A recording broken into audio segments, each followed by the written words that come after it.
Greetings everybody, and welcome to a video I've wanted to make for a little while, but I've never gotten to it. We're talking about the state of Paladins console esports, because as an old player of that scene especially, I can tell you on a few cases where there are some issues. This video is all about the console scene from Paladins and what I have seen.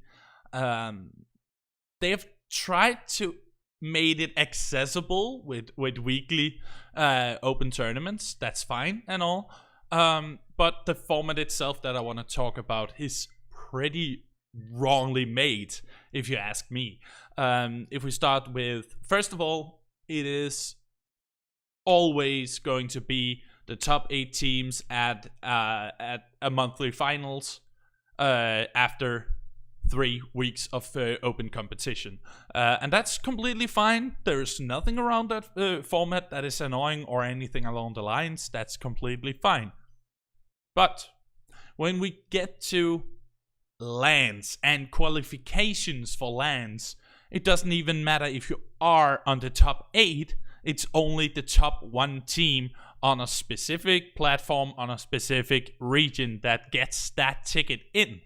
And many in the scene has been talking about this. This is not a new thing in any kind of way. We have talked about this since the very first time, where it was like, why?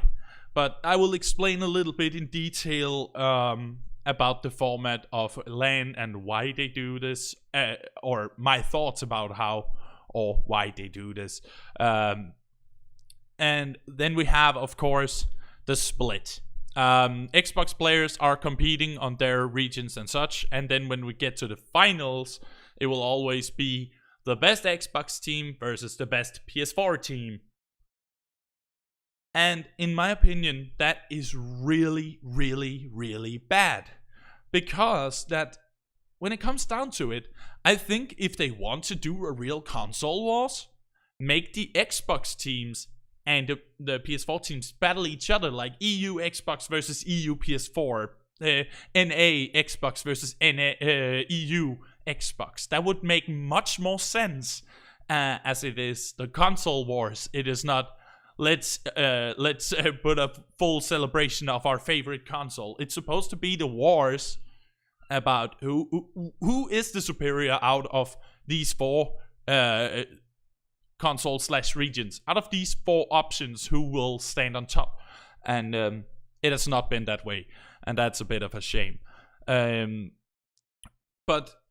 even though that, they have also announced that they have removed the pricing for the monthly finals, and of course they did that as more and more teams left the scene. There's a lot that has left. It is very few that are still in the scene actively. And that's a problem, because they don't even give you an opportunity to make it yourself or make the community make it themselves. Because first of all, they don't have the ease of access tools like spectator tool. They don't have the spectator tool in Paladins on console. They do have on Smite console. It's not perfect, but it is there. You can make your own tournaments and work with Hi-Rez to make a community tournament in Smite on PS4 or Xbox One, no problem. But on Paladins, it is impossible. You can't even watch replays, which would be so much better for anyone that wants to be a coach but don't want to be a PC Paladins coach. They could watch replays on the console and look what people are doing right and wrong, so they don't have all this share play and whatever kind of tools you have at your disposal to show what you're doing in scrims. In my opinion, that's a little bit of a brain dead action, because if you want to grow a community of competitive esports on a specific platform, then don't think about, hey, then focus on trying to grow the community. Focus on making it accessible, so it's not just a closed off area that you can control. Because right now, it's only Hi-Rez that has the ability to spectate console games. And it's just like that. There's no discussion. That's how they can do that locally. but we can't, which makes it hard for us, even when not enough teams are doing much in the main scene. Then because of that restriction of only one LAN participant per region/platform, then it's even worse for the ease of access to actually make new tournaments, because people think it won't get them anywhere, really. And they can fight as much as they want, but they won't get farther, because as long, in this case, let's say PS4 Paladin scene, Flashpoint is amazing, a really strong team, but they are so strong that they are undefeatable, which means that there's no way any other EU PS4 team can qualify for LAN. And it's not because people haven't tried. People have tried constantly since the Flashpoint roster became a thing. And it never happened. It never happened. We've never gotten a situation where they have been sitting at the edge of their seats and been like, what do we do now? That has not been happening. And I think that has a little bit to do with lack of transparency from Hi-Rez. They have a little bit of lack of transparency with their community, because they think the community grows by itself. You need to show that you have an incentive to grow the community. The community can't grow by itself. It's another deal with Smite PS4, because that scene is really active, especially now that it has been released with the Smite PS4 League.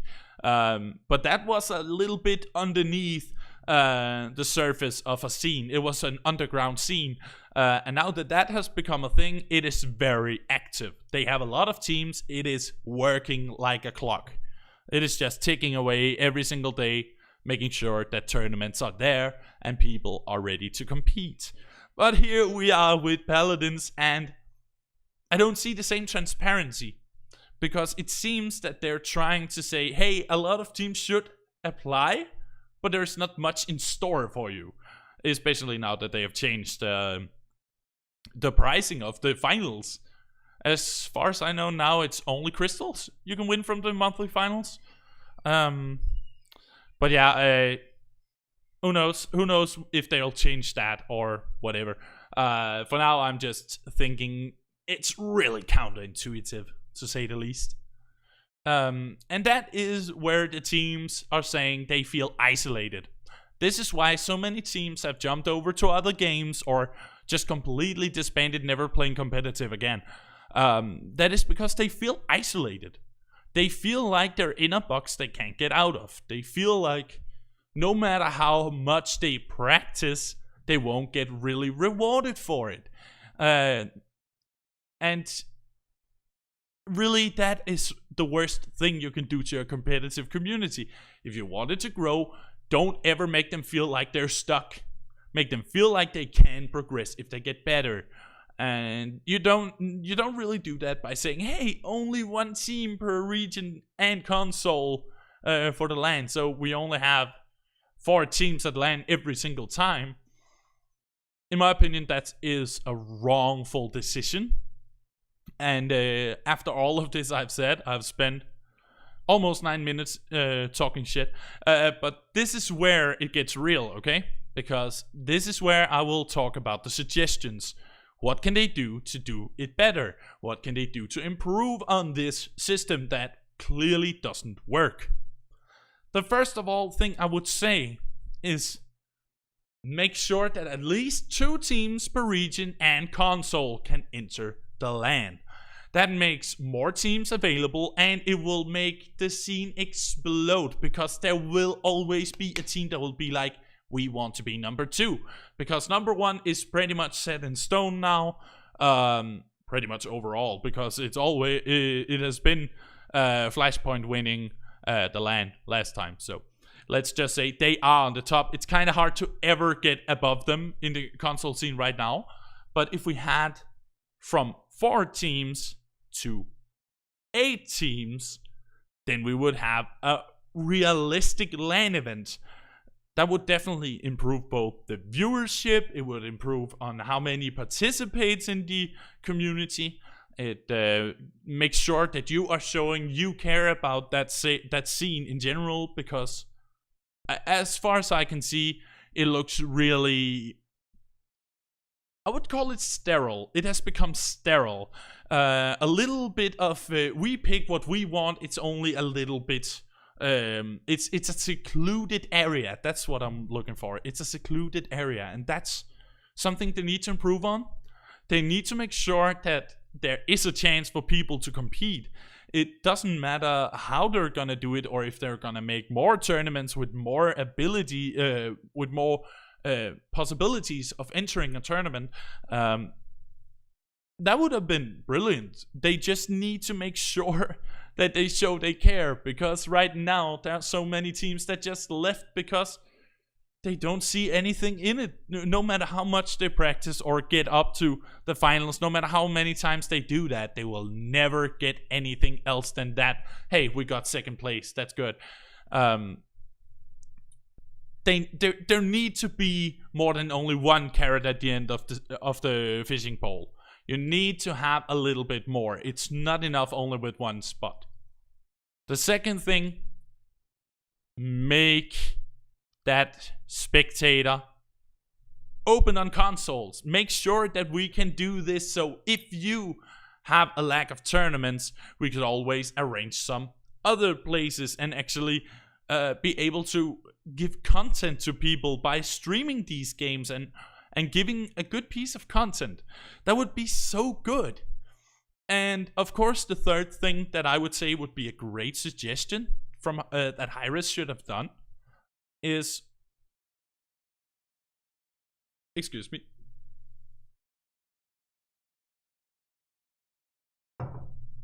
Oh. Yeah, excuse me.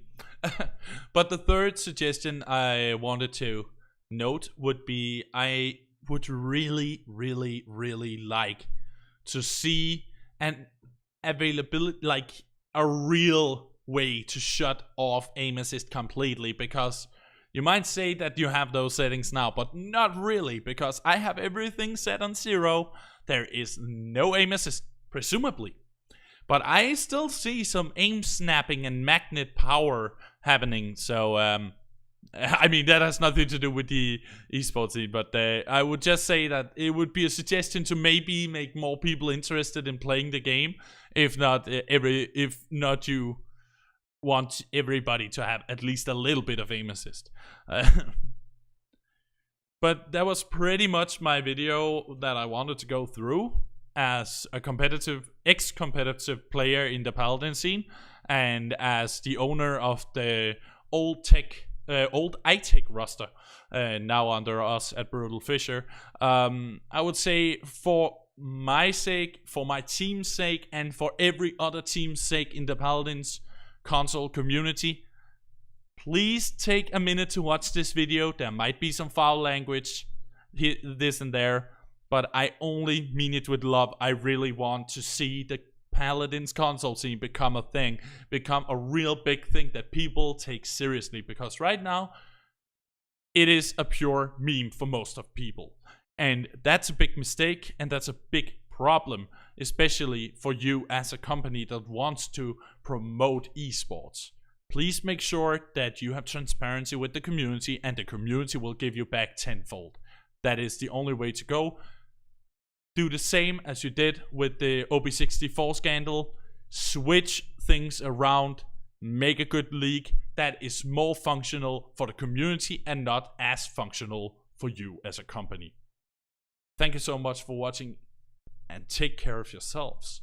Movie GG signing out.